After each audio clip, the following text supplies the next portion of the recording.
ఒక్క మాట, ఈ గో బ్యాక్ కౌంటర్గా స్టే బ్యాక్ ఉద్యమం చేయాల్సిన అవసరం ఉంటుంది రేపటి రోజులలో.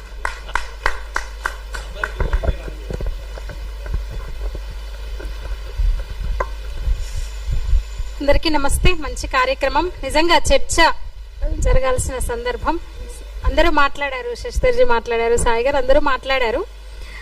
ఎవని పాలైంది తెలంగాణ అంటే తుకుడేల పాలవుతోంది. అంటే వాళ్ళ చేతుల్లోకి తీసుకునే ప్రయత్నం చేస్తున్నారు. ఎవరు కూడా నిజంగా తెలంగాణ ఉద్యమకారులు కాదు సార్. ఇందాక చెప్పారు మురళి సారు, ఇక్కడ ఉన్న వాళ్ళం నిజమైన ఉద్యమకారులం. ఒక ఆంధ్ర మీడియా సంస్థలో పనిచేస్తున్నా నేను. రెండో తెలంగాణ ఉద్యమం తీవ్రంగా ఉన్న సమయంలో ఆంధ్ర పేరుతోనే ఉన్న ఒక మీడియా సంస్థలో పనిచేస్తూ గలమెత్తిన నేనే కాదు చాలా మంది. ఇప్పుడు ఆశ్చర్యం వేస్తుంది, వీళ్ళందరూ తెలంగాణ నీ అబ్బ జాగిరా, ఏయ జాగిరా, నాది తెలంగాణ, నేను కొట్లాడిన అంటుంటారు. ఎక్కడున్నారు వీళ్ళంతా అనిపిస్తోంది. ఇంకా రీసెంట్ గా నాగేశ్వర్ సార్ చెప్పారు, ప్రొఫెసర్ కాదు, సిపిఎం నాగేశ్వర్ సమైక్యవాది. ఎన్నడూ కూడా ఆయన ఎప్పుడు జై తెలంగాణ అన్నది లేదు, ఉద్యమంలో పాల్గొన్నది లేదు, సమైక్యవాది. ఇప్పుడు ఆయన ఏంటి ఇంకా జర్నలిజంలో, ఓయూలో జర్నలిజం లెక్చరర్ ఆయన, జర్నలిజం పాఠాలు రాశారు ఆయన, జర్నలిజం విలువలు రాశారు ఆయన. కానీ సోర్స్ లేకుండా ఏది పడుతుంది మాట్లాడతారంట. ఆయన రాసిన పాఠాలు, ఆయన రాసిన సిలబస్, ఆయన చెప్తున్న పాఠాలు అవి జర్నలిస్టులకి ఏంటంటే ఏది పడుతుంది మాట్లాడొచ్చు. సరే మాట్లాడినాడు, అవతల నుంచి ఒక్కసారిగా కౌంటర్ మొదలవగానే వెనక్కి తగ్గాడు, సారీ కూడా చెప్పినాడు ఆయన. మళ్ళీ ప్రాంతం ఎందుకు వచ్చింది అంటే తెలంగాణ అంటే నాగేశ్వరం అంటే తెలంగాణనా? పక్కన కూర్చున్న వాళ్ళు ఎంతెవరు? ఎప్పుడు తెలంగాణని సపోర్ట్ చేసిన వాళ్ళు కాదు, ఓ పక్కన కూర్చున్న వాళ్ళు సమైక్యవాదులు.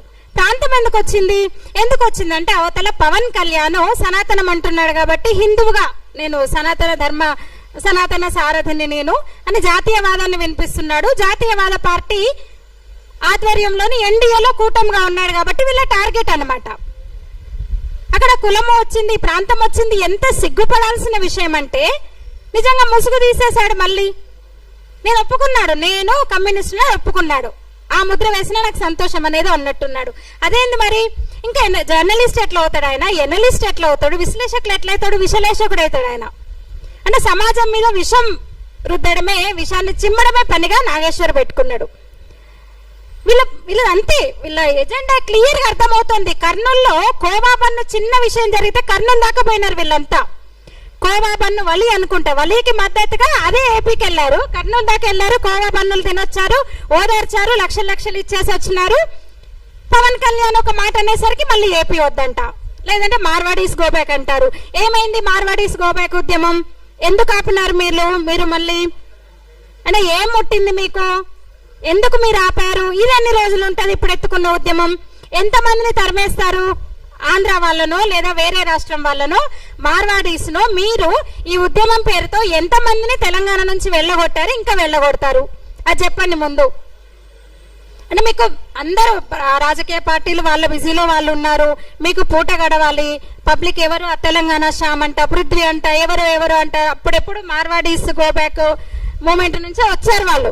ఎన్నడూ రోహింగ్యా గోబ్యాక్ అనలేదు. మరి వాళ్ళు మాత్రం ముద్దు. అంటే వీళ్ళ కమ్యూనిస్టులు అంటే వాళ్ళ భావజాలమే అది.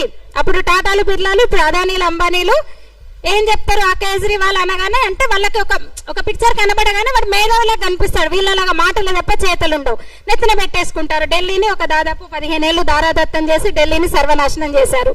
అంటే అలా మాట్లాడే వాళ్ళని మీరు కాక్రోచ్ జనతా పార్టీ అనగానే మళ్ళీ ఒక హడావుడి చేశారు. ఏం ఉండదు. పోనీ ఏం కావాలి? మీరు ఏం ఎక్స్పెక్ట్ చేస్తున్నారంటే మా నాయకుడు ఇట్లుండాలని చెప్తారు. వాళ్ళ నాయకులు ఎట్లుంటారు, వాళ్ళ పార్టీ ఎట్లుంటుంది, వాళ్ళ సిద్ధాంతం ఎట్లుంటుంది అంటే ఇది. సనాతన ధర్మాన్ని నిర్మూలిస్తానన్న స్టాలిన్ పార్టీ వాళ్ళకి కావాలి. రోహింగ్యాలను, ముస్లింలను నెత్తిన పెట్టుకుంటున్న మమతా బెనర్జీ లాంటి వాళ్ళు కావాలి. కేజ్రీవాల్ లాంటి వాళ్ళు కావాలి. కేజ్రీవాల్ నెత్తిన పెట్టుకున్నందు వల్లే కదా నిజంగా అవినీతి మీద పోరాటం చేసిండ కేజ్రీవాల్. ఏమైంది? ఎంత మిస్యూజ్ అయింది అసలు, ఎంత విలాసాలు అనుభవించాడు ఒక సీఎంగా. నేను సామాన్యుణ్ణి, నేను ఆ పంట వచ్చిన వ్యక్తి ఏం చేశాడు? వాళ్ళ ఇన్నిటికి కారణాలు, ఈ రుగ్మతలకి, పరిస్థితులకు వీళ్ళ వల్లే. మాట్లాడితే అదాని, అంబానీ అంటారు. మరి ఏం చేస్తారు మీరు అంటే ఏముండదు చెప్పడానికి. అట్లా చేసే కదా పరిశ్రమలన్నీ. ఒకప్పుడు వెస్ట్ బెంగాల్, కోల్కతా అంటే పరిశ్రమలకు వసూలు చేస్తారు, అంతే, ఏమీ చేయరు. ఇందాక అన్నారు బుద్ధదేవ్ భట్టాచార్య మా కార్యకర్తల నుంచి మిమ్మల్ని కాపాడుకుంటా మీరు వచ్చి పరిశ్రమలు పెట్టండి అంటే పరిశ్రమలు పెట్టండి అని వెస్ట్ బెంగాల్ ముఖ్యమంత్రి ఆహ్వానించాడంటే అర్థం చేసుకోవచ్చు. స్వతంత్రానికి ముందు నుంచి కూడా పరిశ్రమలకు కేర్ ఆఫ్ అంటే పరిశ్రమలకు ముఖ్య కేంద్రం అంటే కోల్కతా, వెస్ట్ బెంగాల్. ఒక్క పరిశ్రమ కూడా లేదు 30 ఏళ్ల వాళ్ళ పాలనలో, కమ్యూనిస్టుల పాలనలో. అంటే ఏంది వీళ్ళు కోరుకున్నది ఇదే. ఇంకా ఏమంటారు, కార్మిక సంఘాలు కార్మికులను రెచ్చగొట్టడము, కర్మాగారాలను మూసేయించడము, పరిశ్రమలను మూతపడేయడము, వీళ్ళు మాత్రం వసూలు చేసుకోవడం. మరి అందుకే నమ్మరు ఎవరు ప్రజలు. అయిపోయింది ఇంకా 2 రోజులే ఇది కూడా. కానీ వాళ్ళ వ్యూహం ఉంది, నిజంగా కూడా ఒక స్ట్రాటజీ ఉంది. దీన్ని ఎప్పటికప్పుడు తిప్పికొట్టాలి జాతీయవాదులుగా. ఇంకా జర్నలిజం గురించి, జర్నలిస్టుల గురించి అంటే ఎంత తక్కువ మాట్లాడితే ఎంత మంచిది అనిపిస్తుంది.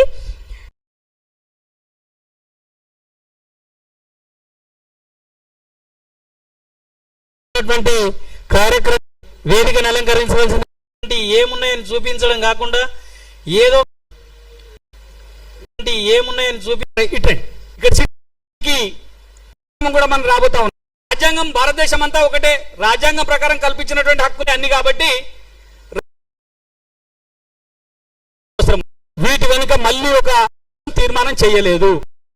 ఈ తెలంగాణ భూమి పుత్రులుగా, తెలంగాణ కోసం కళ్ళగన్న వారిగా, తెలంగాణ కోసం కొట్లాడిన వారిగా ఈ తెలంగాణను భారతదేశంలో అంతర్భాగం చేసినటువంటి సర్దార్ వల్లభాయ్ పటేల్ వారసులుగా మనం ఈ తెలంగాణను కాపాడుకునేటువంటి అవసరం ఉందని చెప్పి నేను మీ అందరికి విజ్ఞప్తి చేస్తా ఉన్నా. కాబట్టి తెలంగాణ జర్నలిస్ట్ యూనియన్ ఈ అంశాన్ని తీసుకుంది. ఈ అంశాన్ని బహుశా కాకతీయంగానే మేము ఇక్కడ తీసుకున్న సిద్ధు చెప్పిండు, అన్న ఇట్లా మాట్లాడదామని చెప్పి రాత్రే చెప్పిండు. చెప్పితే సరే దీన్ని నిర్వహిద్దామని చెప్పి నిర్వహించడం. కానీ దీనికి నేను ఒక స్పష్టమైనటువంటి ఒక ఎన్కార్డు కూడా ఇవ్వాలనుకుంటున్నా. ఈ సమావేశాన్ని అన్ని ఉమ్మడి జిల్లాలలో పెడతాం. తెలంగాణలో అసలు తెలంగాణలో జరుగుతున్న ఈ కార్యక్రమాలను కళ్ళకు కట్టినట్టు చెప్పినటువంటి కప్పర ప్రసాదరావు గారికి ధన్యవాదాలు. ఇప్పుడు రవీందర్ గౌడ్, ఛత్రపతి శివాజీ మహారాజ్ మండల్, వీళ్ళందరూ తర్వాత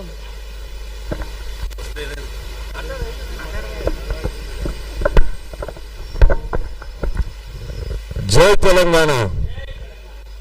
మనం అందరం ఇట్లా చల్లవనం కాబట్టి కమ్యూనిస్టులు అందరూ మన మీద దాడులు చేస్తున్నారు. ఒక్కసారి గట్టిగా జై తెలంగాణ, జై తెలంగాణ. ఈరోజు తెలంగాణ రాష్ట్రంలో నిజంగా కూడా మనం అన్ని విధాలుగా అన్ని కోల్పోతున్నాం. ఒకటే అంశం మాట్లాడుతున్నాం. ఇప్పుడు మనకున్న హక్కులను కోల్పోతున్నాం, రాజ్యాంగ హక్కులను కోల్పోతున్నాం. ఎలా అంటే ఈరోజు మన గుళ్ళపైన దాడి చేస్తే మనం మాట్లాడలేని పరిస్థితుల్లో, మన గుళ్ళపైన దాడి చేసిన వారిని పట్టుకొని పోలీసు వాళ్ళకి అప్పచెప్తే వాళ్ళు పిచ్చి వాళ్ళు అంటున్నారు. అంటే ఇదంతా మనం వినుకుంటా ఊరుకుంటున్నాం కదా, వాళ్ళు ఇంకెక్కువ దాడులు చేస్తున్నారు. అదే కాకుండా ఆవుల పైన ఘోరమైన దాడులు జరుగుతున్నాయి. బక్రీద్ పండుగ ముందు నేను ఒక 15-16 సంవత్సరాల నుంచి గోరక్ష చేయడం జరుగుతుంది. గోరక్షలో ఎప్పుడు ఆవుల బండి పట్టుకొని పోలీస్ స్టేషన్ తీసుకొస్తే కేసులు చేస్తుండే.